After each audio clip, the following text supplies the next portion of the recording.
Barangay LS 91.1 Podcast. Barangay LS 91.1 Podcast. Ang drama ng buhay, ang drama ng barangay. Radyo, nobela. Handa na ba kayo sa ating kwento na ipinadala sa atin ng ating kabarangay na si Cherry? Ay nako mga barangay, kung ano man yan, ito ang konting clue para sa lahat ng mga nakaabang kung ano nga ba ang kung patungkol saan ang istorya natin ngayong umagang ito. Maraming kayang bilhin ang malaking halaga ng pera, pero hindi nito kailanman matutumbasan ang tunay na pagmamahal ng isang tao. Ikaw, pipiliin mo pa rin ba ang taong mahal mo sa gitna ng paghihirap na nararanasan mo sa buhay? Well, yan, iikot ang ating kwento. At kung meron na kayong mga plot sa inyong mga utak, hindi ko alam, pero maraming sorpresa ang radyo nobela. Kaya naman hindi ko na ho patatagalin pa. Bibigay ko na agad sa inyo ang kwento ng ating kabarangay ni si Cherry sa kwento ng kanyang buhay na pinamagatang Takong. Narito na ang ating tambok na kwento sa araw na ito.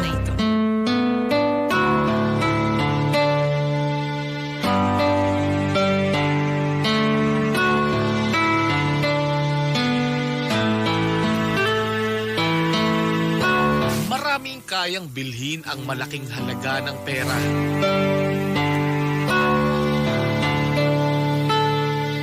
Pero hindi nito kailanman matutumbasan ang tunay na pagmamahal ng isang tao. Ikaw, pipiliin mo pa rin ba ang taong mahal mo sa gitna ng paghihirap na nararanasan mo sa buhay? Dear Papa O, palagi kong naririnig noon na kailanman hindi nabibili ng pera ang kaligayahan ng isang tao. Ganon din ang pagmamahal. Hindi natutumbasan ng kahit anong magkanong halaga ang pagmamahal na nararamdaman natin. Pero naisip ko na sa totoong buhay pala, mahirap magpanggap na kaya nating piliin ang pagmamahal kesa sa pera. Lalo na kapag nasa sitwasyon ka na mas lumalamang na ang pangangailangan para sa sarili kesa sa pagmamahal para sa isang tao. Hi Papa O, kumusta po kayo?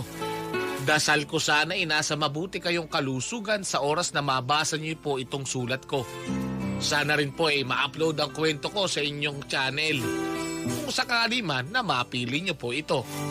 Dahil dun po, madalas po napapakinggan ang inyong programang radyo nobela.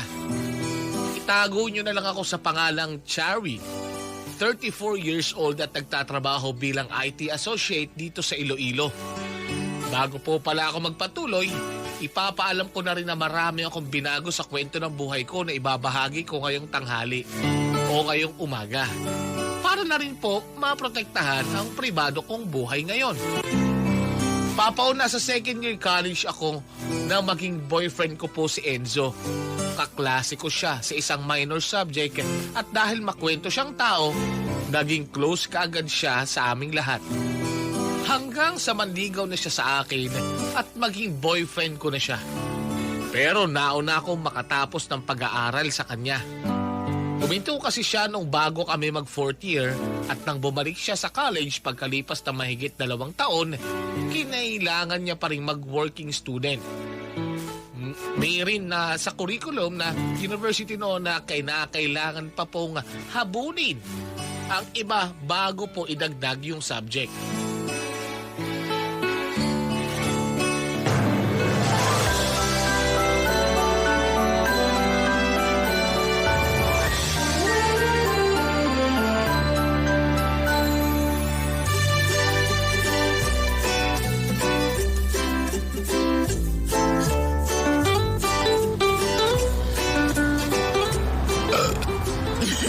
Excuse me, busog lang. Uy, grabe namang dighay yun. Sorry, napalakas. Nabusog kasi talaga ako. Ikaw ba naman ang umorder ng 2 overload lugaw eh? Mabubusog ka talaga nun, babes. Sabi ko naman sa'yo, kanina pa ako nagugutom. Kaya nang makita ko yung picture ng overload lugaw nila sa menyong nakadisplay sa may cashier, yun agad ang in-order ko. Mabuti na lang.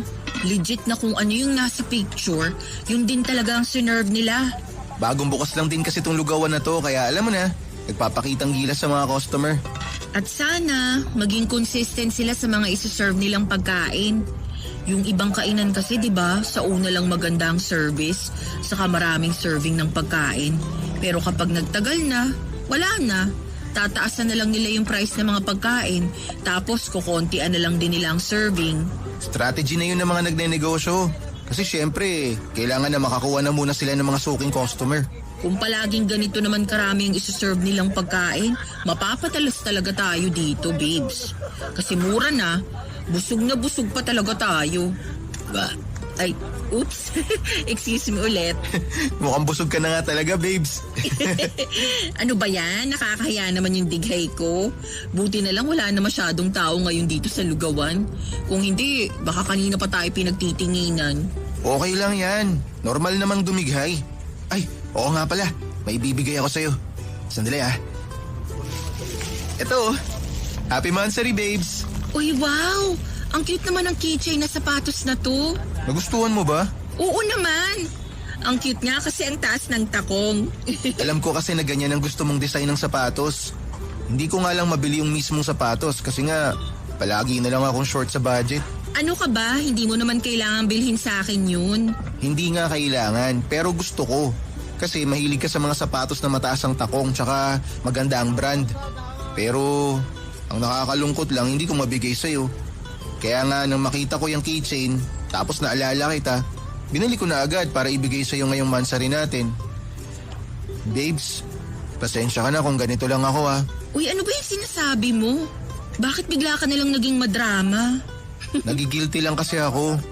Ilang taon na tayong magkarelasyon pero ni isang beses, hindi man lang kita nabilhan ng sapatos kahit isang pares. Hindi mo nga kailangan gawin yun. Saka naiintindihan ko naman, babes. Hindi madali ang maging working student. Pero alam ko naman na ngayon lang yan mahirap. Kasi kapag nakapagtapos ka na ng college mo, matutupad na natin lahat ng matagal na nating mga plano. At makakabawi na rin ako sa'yo. Basta ang gusto ko ngayon, makapag-focus ka sa trabaho at pag-aaral mo para matupad natin lahat ng mga pangarap natin. Andito lang ako palagi para sa'yo, babes. Thank you talaga, babes ah. Thank you sa pagmamahal at moral support mo.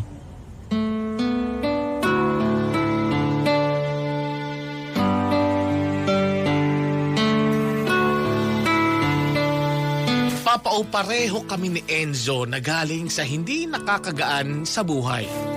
Kaya nga nung nasa college kami, naiintindihan talaga namin ang isa't isa kapag nagkukwentuhan kami ng tungkol sa mga buhay-buhay namin.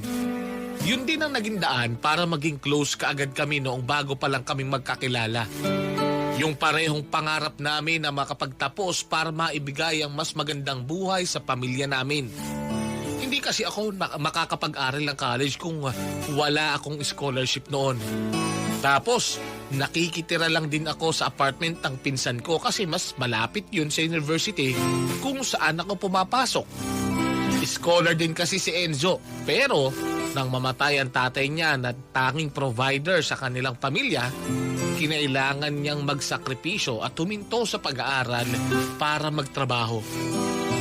Panganay kasi si Enzo sa 4 na magkakapatid kaya kinailangan na siya muna ang unang magsakripisyo noon. Sinubukan ko pa siyang kumbinsin na tapusin ang 1 taon sa college. Pero hindi na raw kakayanin ang gastusin sa bahay nila. Lalo na at may sakit din ang nanay niya at may mga maintenance na gamot na kinailangan niyang bilhin. Kaya naman kahit mabigat para sa kanya, huminto siya sa pag-aaral at nagtrabaho na lang, Papao.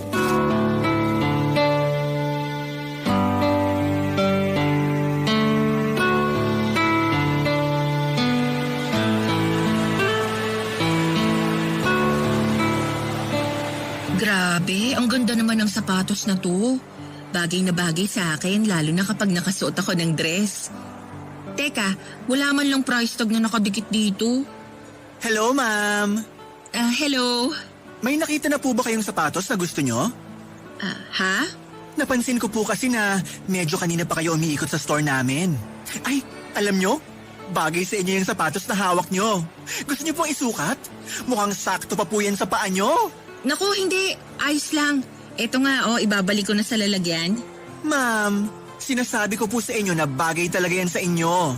Sigurado ako na lalong dadami ang manliligaw nyo.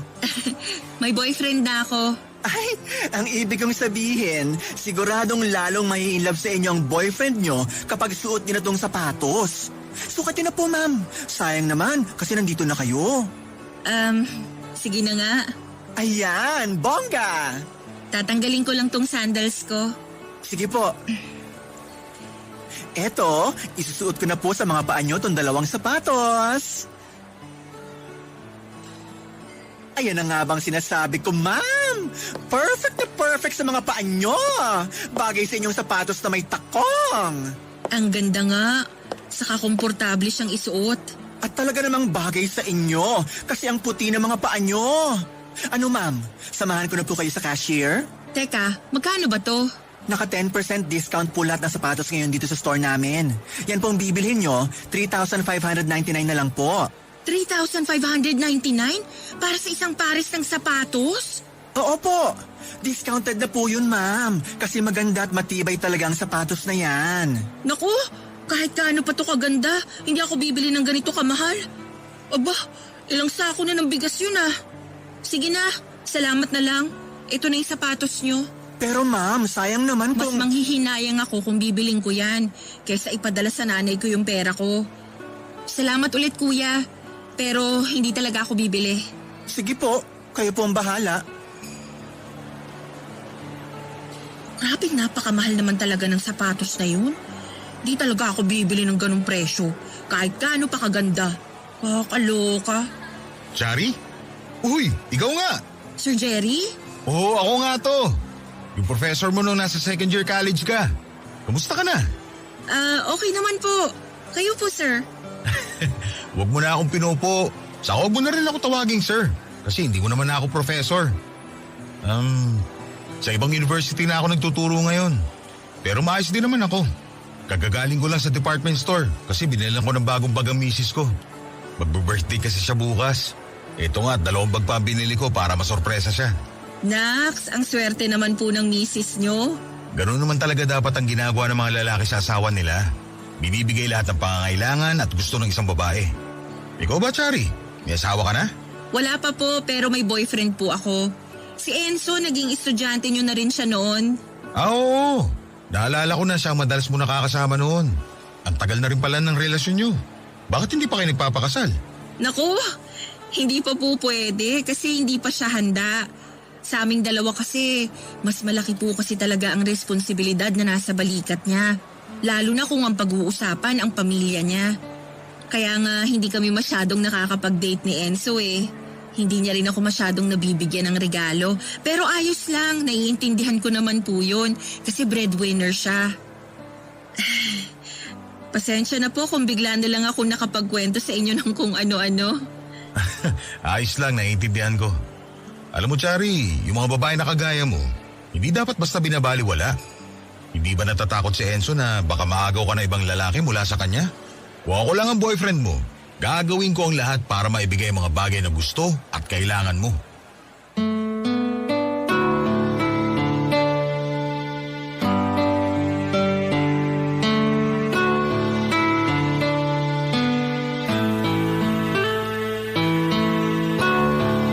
Isa sa pinakanagustuhan ko kay Enzo ay yung pagkakaroon niya ng magandang plano at pangarap sa buhay.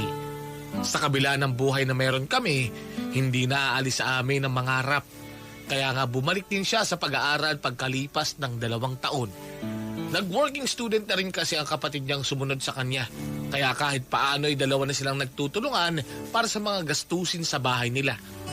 Doon ako mas bumilib sa boyfriend ko pero minsan nararamdaman ko na rin naman ang mga pagkukulang niya sa akin. Naiinggit nga ako sa ibang kaibigan ko o kaopisina ko na may mga karelasyon din. Tapos, nakakapamasyal sa iba't ibang lugar. Binibilhan pa sila ng mga regalo at mga mamahaling bag ng boyfriend nila. Samantalang ako, palagi lang dinadala ng boyfriend ko sa parisan, lugawan o tapsihan. Pero ayos lang, yun ang palagi kong sinasabi sa kanya. Kasi ang mahalaga, mahal namin at tapat kami sa relasyon namin sa isa't isa.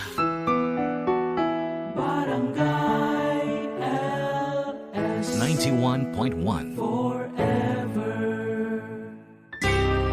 Radyo Nobela. Radyo Nobela.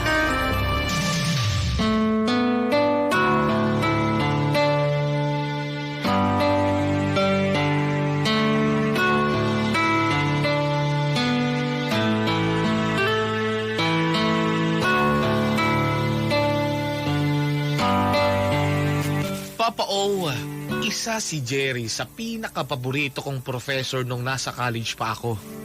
Sobrang bait niya kasi sa akin. Sa recitation, hindi niya ako masyadong tinatawag.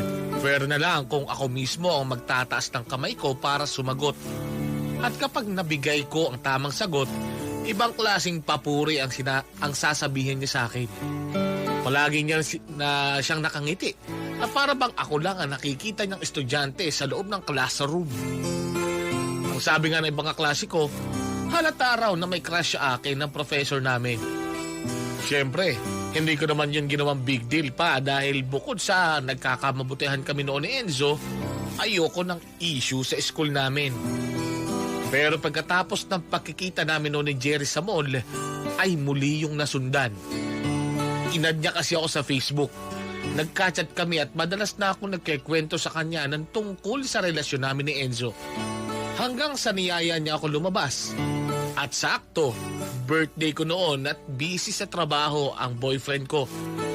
Binilhan ako ni Jerry ng sapatos na matagal ko nang gustong bilhin pero alam kong imposible dahil hindi kaya ng budget ko. Ayoko pa nga sanang tanggapin nung una pero ang sabi niya, birthday gift niya daw sa akin yon. At ang sapatos na yon ang naging simula ng maling relasyon namin ni Jerry, Papa O.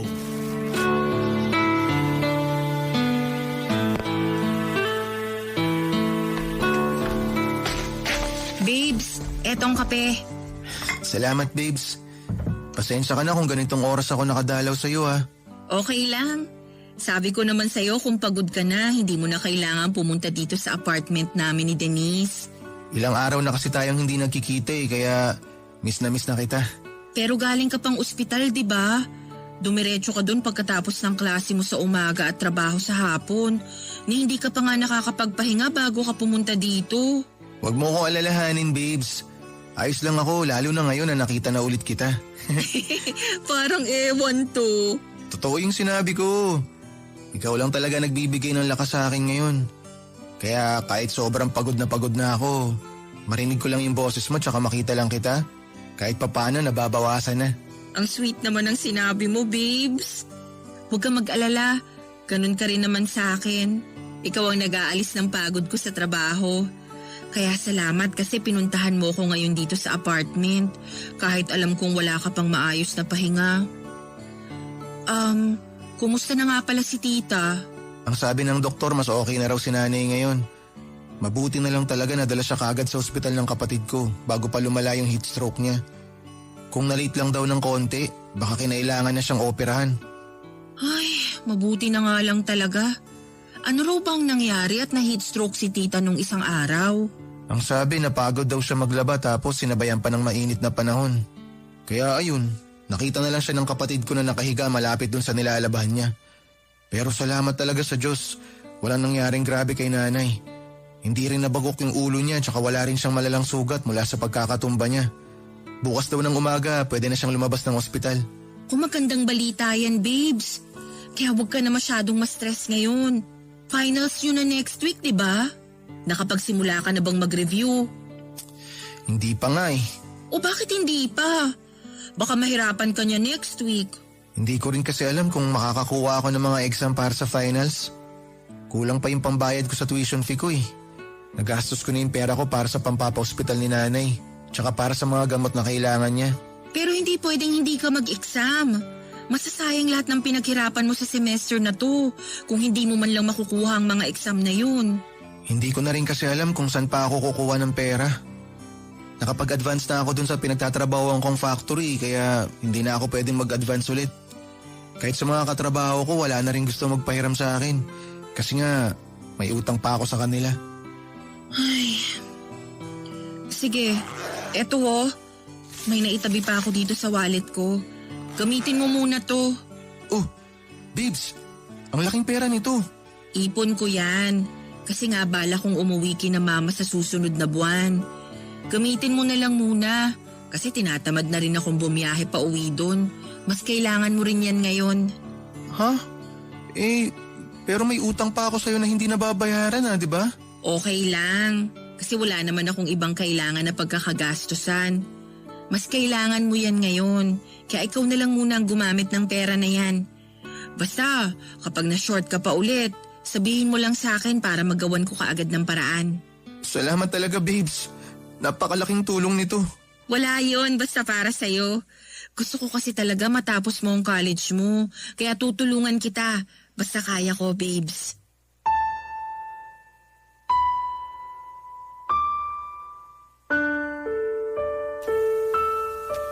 Papa O, aaminin ko na isa sa mga dahilan kung bakit ko nagustuhan si Jerry ay dahil na ibibigay niya ang pangangailangan ko pagdating sa material na bagay. Ayos lang sa akin kahit pamilyadong tao siya at ayos lang naman sa kanya na may boyfriend ako. Ang mahalaga raw sa kanya ay naipaparamdam namin ang pagmamahal sa isa't isa. Pero mas mahalaga sa akin ay yung mga ibinibigay niyang regalo at pera. Bukod kasi sa pagtuturo sa 3 magkakaibang university, may mga negosyo pa silang mag-asawa na kinukunan ng panggastos. Kaya naman, nakakagaan talaga sila sa buhay at naibibili niya ang lahat ng gusto ko. Isang sabi ko lang din sa kanya na kailangan ko ng pera para sa mga magulang ko, hindi siya nagdadalawang isip na ibigay yun sa akin. Ang hindi niya alam, madalas na kay Enzo ko yun inaabot. Lalo na kapag kailangan ng pera ng boyfriend ko. Naging magastos kasi ang huling taon niya sa college. At syempre, obligasyon ko bilang girlfriend na damayan at tulungan siya sa abot ng aking makakaya.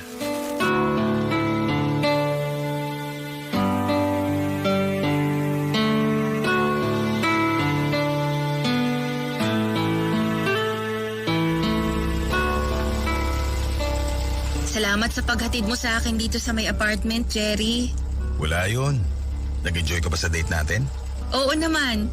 Lalo na dun sa restaurant na kinainan natin. Ang ganda ng view. Grabe. Alam ko kasi na mahilig ka sa mga lugar na may magandang view. Yung makikita mo halos lahat ng kabahayan sa ibaba. Kaya pinili ko talaga ang restaurant na yun kahit medyo malayo. Sulit naman ang punta natin kasi nakita ko sa mga mata mo na natuwa ka talaga. Oo, pero nagulat naman ako sa total bill ng kinain natin. Parang hindi naman ganun karami yung in-order ko. Pero umabot ng 3,000. May kamahalan nga kasi mga pagkain dun. Ayun na nga eh. Ang mahal na mga kinain ko. Pero hindi man lang ako nakapag-share ng kahit na magkano sa'yo. Nako, huwag mo nga iniisip yung gastos. Kasi ang mahalaga lang naman sa akin, yung bawat minuto na makasama kita, Chari. Ang sweet naman ng boyfriend ko. Ano sabi mo? Ang sweet mo. Hindi yan. Yung isa pang sinabi mo. Boyfriend kita? Ang sarap naman sa tengong marinig yun. Yun naman kasi talaga yung totoo, di ba? Boyfriend kita at girlfriend mo ko. Sige na, Jerry. Bababa na rin ako ng sasakyan mo. Hindi na kita maaalok ng kape kasi baka gising pa yung pinsan ko at mag-usisa pa siya ng tungkol sa'yo.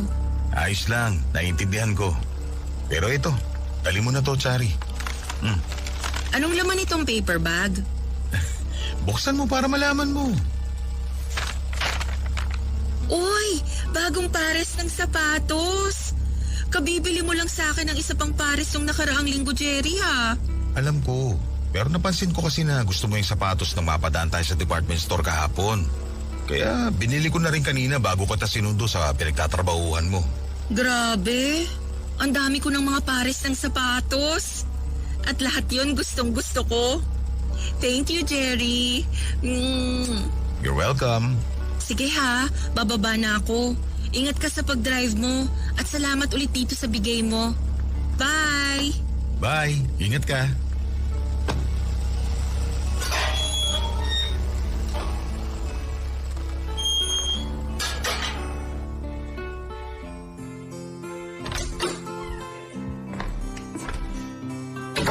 Sino yung naghatid Ay, sa'yo? Nakakagulat ka naman, Denise. Tinatanong ko lang naman kung sino yung naghatid sa'yo, nagulat ka na.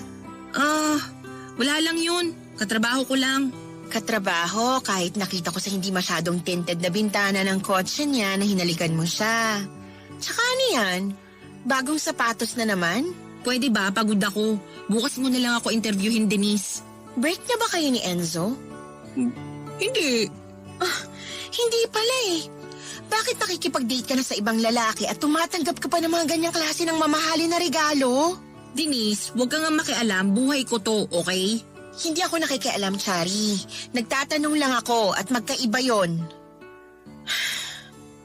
Alam ko naman ang sitwasyon ng relasyon nyo ngayon ni Enzo, pero kung hindi ka na kontento at masaya sa kanya, tapusin mo ng maayos ang relasyon. Hindi yung ganito na ginagawa mo siyang tanga habang wala siyang ibang ginawa at binigay. Kung hindi yung klase ng pagmamahal na kaya niya lang ibigay sa'yo.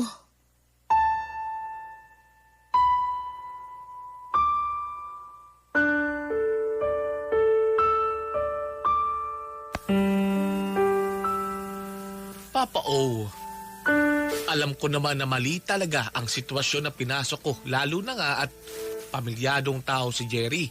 Tapos may boyfriend pa ako. Pero si Jerry na nagsabi na hindi niya na mahal ang asawa niya.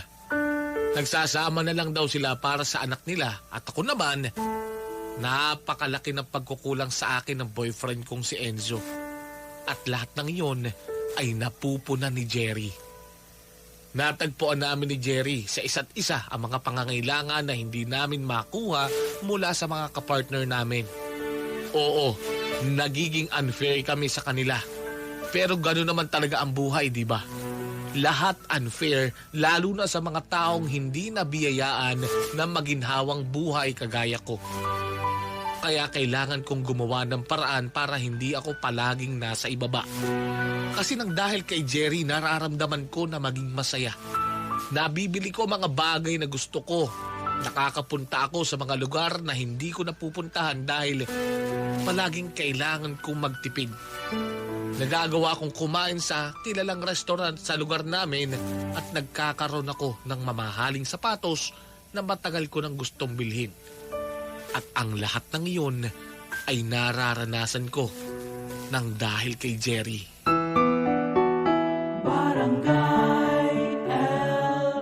In Lucena, 91.1. Radyo Nobela. Radyo Nobela.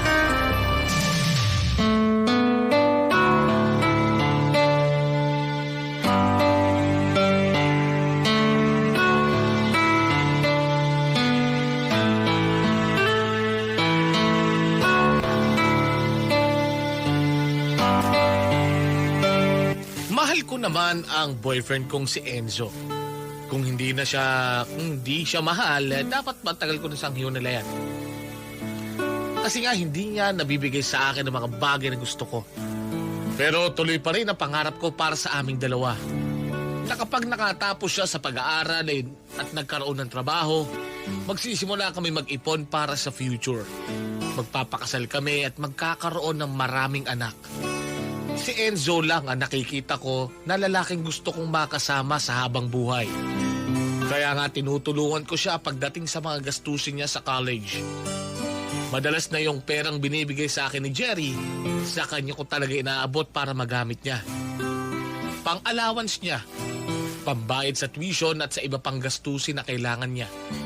Kasi gusto ko na tuluyan niyang matapos ang pag-aaral niya. Gusto ko na matupad lahat ng mga plano at pangarap naming dalawa para sa relasyon namin. Sabay kaming aangat at aalis sa buhay na kinamulatan namin. magiging masaya kami na tutuparin ang mga at pagbuo ng masayang pamilya. Ang pakiramdam ko noon, malapit nang matupad yun nang sa wakas ay makapagtapos ng college ang boyfriend kong si Enzo.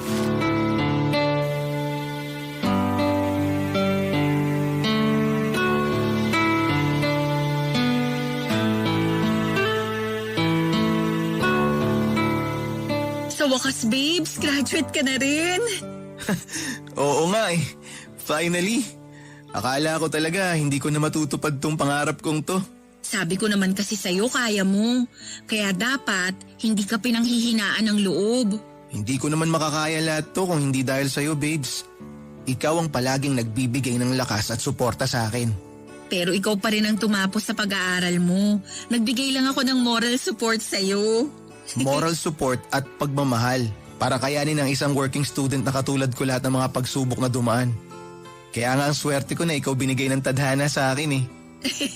Ano ka ba, babes? Masyado mo naman akong pinapakilig sa mga sinasabi mo. Sinasabi ko lang naman kung ano yung totoong nararamdaman ko. Kasi kung hindi dahil sa'yo tsaka sa lahat ng tulong mo sa akin, hindi ko magagawa to, babes. Hindi ko tsatsagain na magtapos ng college. Pero natsaga mong tapusin. Kasi pareho nating pangarap na matapos ang pag-aaral mo. At simula pa lang to, dahil marami pa tayong mga pangarap na tutuparin. At isa na doon yung pagbawi na gagawin ko para sa'yo, babes. Sa oras na magkaroon ako ng mas maayos na trabaho, mas tututukan ko na yung relasyon nating dalawa. Mas i-spoil kita. Okay na sa akin yung magkasama tayong tumanda. Bawing-bawi ka na doon. Babes, okay lang ba talaga kay na tita na dito ka dumiretso sa apartment ko pagkatapos ng graduation ceremony nyo? Baka lang kasi naghihintay din sila dun sa bahay nyo. Nakapag-advance celebration na kami kahapon sa bahay kasi nagluto si nanay ng pansit. Tsaka sabi ko rin sa kanila na magtatagal ako sa'yo dito. Kasi nga gusto ko na ikaw ang kasama ko pagkatapos ng espesyal na araw sa buhay ko. Ang sweet-sweet mo talaga. Teka, kukunin ko lang yung pitchel ng juice sa ref. Sige.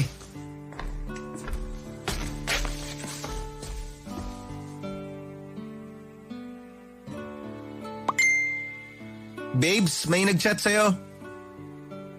Teka, sino tong nag-chat kay Chari ng I miss you? Mabuksan nga tong cellphone niya. Chari, I miss you. Kailan tayo ulit magkikita? Miss ko ng halikan ng mga labi mo. Kilala ko to ha. Babes, hindi pa masyadong malamig tong juice. Pero siguro naman pwede nang... Bakit hawak mo ang cellphone ko? May nag-chat sa'yo eh. Wala naman talaga akong balak basahin. Pero nakita ko na lumabas sa screen ng cellphone mo yung message niya. Namimiss ka na raw niyang halikan. Namimiss ka na raw halikan ni Sir Jerry. Ano, Chari? Bakit di ka makapagsalita dyan? Gusto mo ba ako na mismo mag-reply dito sa dati nating college professor? Enzo, sorry. Hindi ko sinasadya. Hindi sinasadya? Alin ang hindi sinasadya dun, Chari? Yung pakikipagrelasyon mo sa dati nating professor? Yun ang hindi mo sinasadya? O yung panluloko mo sa akin? Yung pagsira mo sa relasyon na matagal na nating iniingatan? Chari, akala ko ba may mga plano tayo? Mga plano na para sa ating dalawa, pero ano to? Paano mo nagawa sa akin to? Mahal mo na ba siya? Chari, sumagot ka! Tinatanong kita, mahal mo na ba siya? Hindi ko alam, Enzo.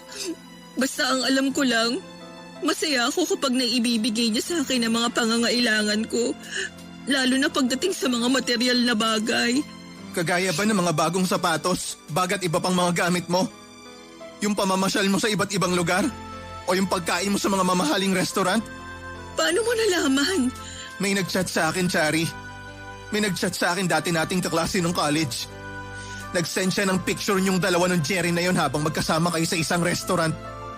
May nakakita sa inyo. May nakita rin akong picture dyan sa cellphone mo na nasa isang beach resort ka. Na ni minsan hindi mo nabanggit sa akin na nagpunta ka sa lugar na yon. Siya kasama mo doon, no?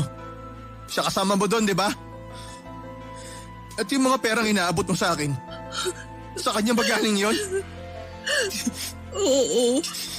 Kasi yun lang ang naisip kong paraan para tulungan ka, Enzo. Sorry. Sorry talaga. Ako talaga yung dapat na mag-sorry kasi naging wala akong kwentang boyfriend sa'yo. Hindi totoo yan. Alam ko naman, Chari.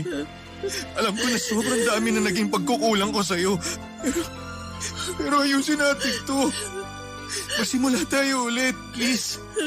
Kakalimutan natin lahat na naging kasalanan natin sa isa't isa.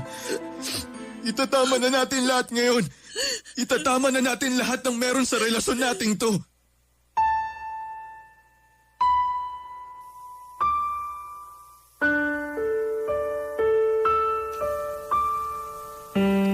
Papa O, buong akala ko, walang alam si Enzo tungkol sa kung ano man ang namamagitan sa amin ni Jerry.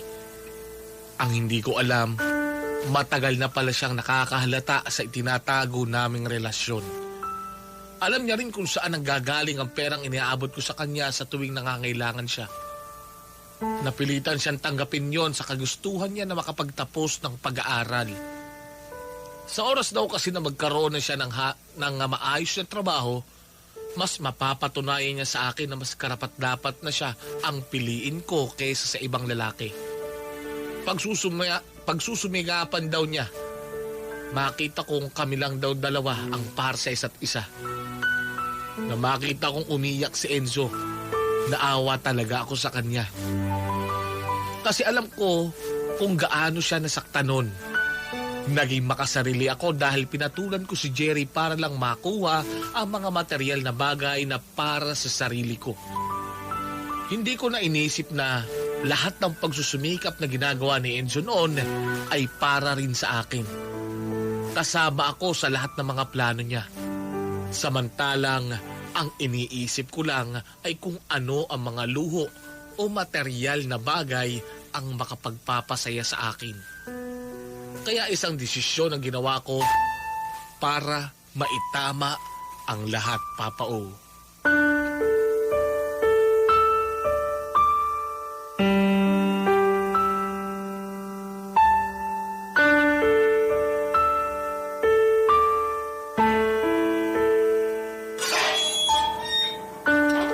Cherry! Jerry? Anong ginagawa mo dito sa may harap ng apartment namin? Hindi mo kasi sinasagot ang mga text o tawag ko sa'yo. Hindi ka rin nagre-reply sa mga chat ko. Sinabi ko naman sa'yo na busy ako sa trabaho. Busy? Talaga? O iniiwasan mo lang ako? Saka na tayo mag-usap. May lakad ako. Tapos ano? Iiwasan mo na naman ako at hindi mo sasagutin ang mga tawag o text ko sa'yo. Ano ba talagang problema, Chari? Bakit hindi mo na lang sabihin sa akin? Kailangan ko ng space, Jerry. Space? Para saan? Space para isipin kung dapat ba nating ipagpatuloy ang relasyon natin. Iiwan ko na ang asawa ko. Jerry, hindi mo pwedeng gawin yan. Bakit naman? Dahil may mga anak kayo. Pero hindi ko na nga mahal ang asawa ko. Ikaw na ang mahal ko, Chari. Hindi ko naman puputulin ang obligasyon ko sa mga anak ko. Susuportahan ko pa rin sila. Pero hindi ko na kaya makisama sa asawa ko.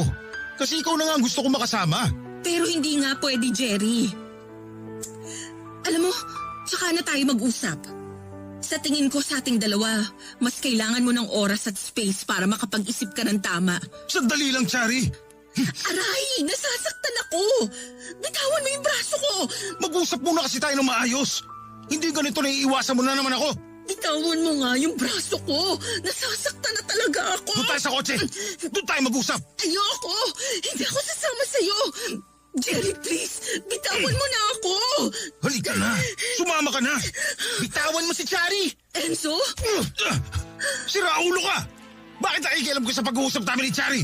Ikaw ang siraulo. Nilalayuan ka na nga ng girlfriend ko pero lapit ka pa rin ng lapit sa kanya. Tigilan mo na si Chari. Ayaw na niya makipagkita sa'yo. Ibig sabihin, alam mo na. Oo. Matagal ko nang alam ang tungkol sa inyong dalawa. Enzo, please. Tama na. Huwag mo na siyang patulan. Okay, gets ko na. Alam na ng boyfriend mo na may relasyon tayong dalawa. Kaya gusto mo na ako hiwalayan ngayon, tama? Alam niya rin ba na pera ko ginagamit mo para makapagbayad siya ng tuition fee niya? Ha?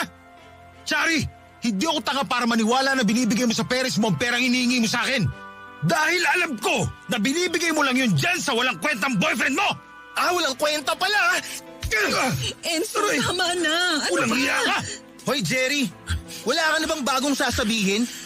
Alam ko na lahat yan eh. Alam ko na lahat ng ginawa ni Chari para matulungan niya ako na makapagtapos ng college.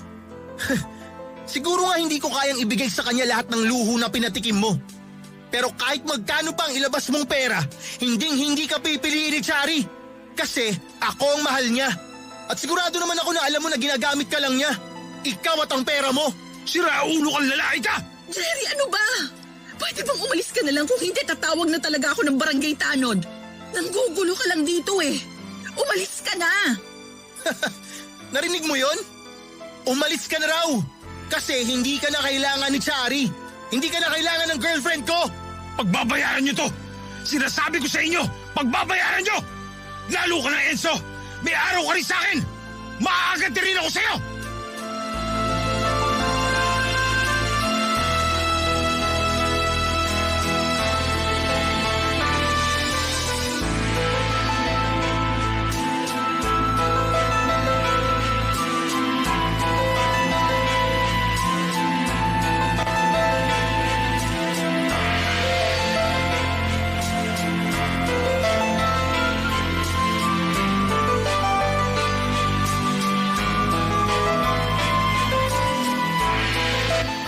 Papa O, naging mahalaga rin naman sa akin si Jerry.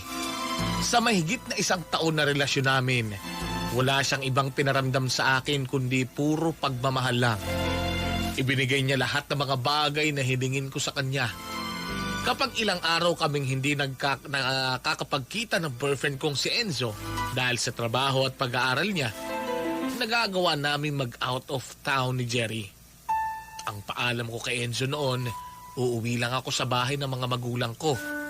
At ang paalam naman ni Jerry sa asawa niya, may out-of-town seminar sila na may kinalaman sa pagtuturo. Sa mga oras na yon, pakiramdam ko ay sobrang prinsesa ko. Actually, sa lahat ng oras na kasama ko si Jerry, isang tingin ko lang sa bagay na gusto kong bilhin, bibilhin niya kaagad para sa akin. Tapos may monthly allowance pa ako na natatanggap mula sa kanya. May mga oras na nagigilty ako kasi masyado na niya akong ginagastusan. Pero masaya raw siya kapag nakikita niya na masaya ako. Pero alam ko, Papa O, na hindi pwedeng magtagal ang ganong klase na maling relasyon. Lalo na at may mga naaagrabyado kaming mga tao. Bago malaman ni Enzo ang tungkol sa amin ni Jerry, ilang beses sinabi ni Jerry na handa siyang iwanan ng pamilya niya para sa akin. Pero palagi kong sinasabi na huwag niyang gagawin yon dahil ayokong makasira ng pamilya. Ayokong mawalan ng tatay ang mga anak niya. Kahit pa sinasabi ni Jerry na hindi niya na mahal ang asawa niya, alam ko na hindi pa rin tama na iwan niya ito para sa akin. Isa pa, sigurado ko sa sarili ko na sa huli naman, si Enzo pa rin ang pipiliin ko. Kaya naman nang magkaharap-harap kami, kinailangan kong sabihin kay Jerry ang katotohanan na kahit kailan, hindi pwedeng maging kaming dalawa lang ang magkarelasyon sa huli. Alam ko na masasaktan siya at ako ang may pinakang may kasalanan sa lahat. Pero naniniwala ko noon na hindi pa naman huli para itama ang lahat. Kaya na maghiwalay na kami ng tuluyan ni Jerry, bumawi ako kay Enzo. Mas naging malambing ako sa kanya at tapat sa relasyon namin. 3 buwan ang lumipas. Akala ko magtutuloy-tuloy na ang maayos naming relasyon ni Enzo. Lalo na't nagkaroon na siya ng maayos na trabaho. Ang naisip ko, sa wakas, matutupad na namin ang mga pangarap naming dalawa. Kaya lang, isang gabi, nakarating sa akin ang isang napakasamang balita na sinaksak daw ng holdupper si Enzo at napatay. Ayoko sanang maniwala. Pero nang makita ko ang malamig niyang bangkay, napahaguluhol na lang ako ng iyak. Naisip ko pa noon, hindi totoo na sinaksak siya ng holdupper dahil hindi naman nawala ang cellphone niya. Sigurado ko na may kinalaman si Jerry sa pagkamatay niya. Pero bukod sa hindi na nakita pa ang holdupper na sumaksak kay Enzo, wala akong nahanap na kahit na anong ebidensya para maidiin sa kaso si Jerry. Kaya nanahimik na lang ako dahil alam ko na wala rin naman ako mapapala sa oras na subukan kong magsampa ng kaso sa kanya. Hanggang sa mabalitaan ko na lang na nabaril at napatay si Jerry ng kalaguyo ng kanyang asawa. Ang sabi ng dati kong kaklase, nabalitaan na nahuli ni Jerry ang asawa at ang kalaguyo nito sa loob ng kwarto. Nagtalo ang dalawa hanggang sa bumunot ng baril ang kalaguyo ng asawa niya at mabaril siya. Grabe. Grabe lang kasi hindi ko alam na may kalaguyo rin pala ang asawa ni Jerry. At sigurado kong hindi rin yun alam ni Jerry. Ngayon, Papa O, maraming taon na po nakalipas mula nung nangyari ang lahat ng ito. Pero sariwa pa rin sa akin ang lahat. Ramdam ko pa rin ang sakit nito sa dibdib. Dahil sa pagkawala ni Enzo na sana ay kasama ko ngayong nakikipaglaban sa sakit ko na breast cancer. May stage 3 breast cancer po kasi ako at iniisip ko minsan, ito siguro ang karma ko sa lahat ng mga kasalanan na nagawa ko. Pero naniniwala ko na mapagpatawad ang Diyos. Siguro po, magagawa niya pa rin mapatawad ang mga kasalanang labis ko ng pinagsisihan magpasa hanggang ngayon. Dito ko na rin po tatapusin ang sulat ko na naway nakapag-iwan ng aral sa ating mga kabarangay. Ang inyong forever kapuso at kabarangay, Chari. Ang drama ng buhay, ang drama ng barangay. Radyo Nobela.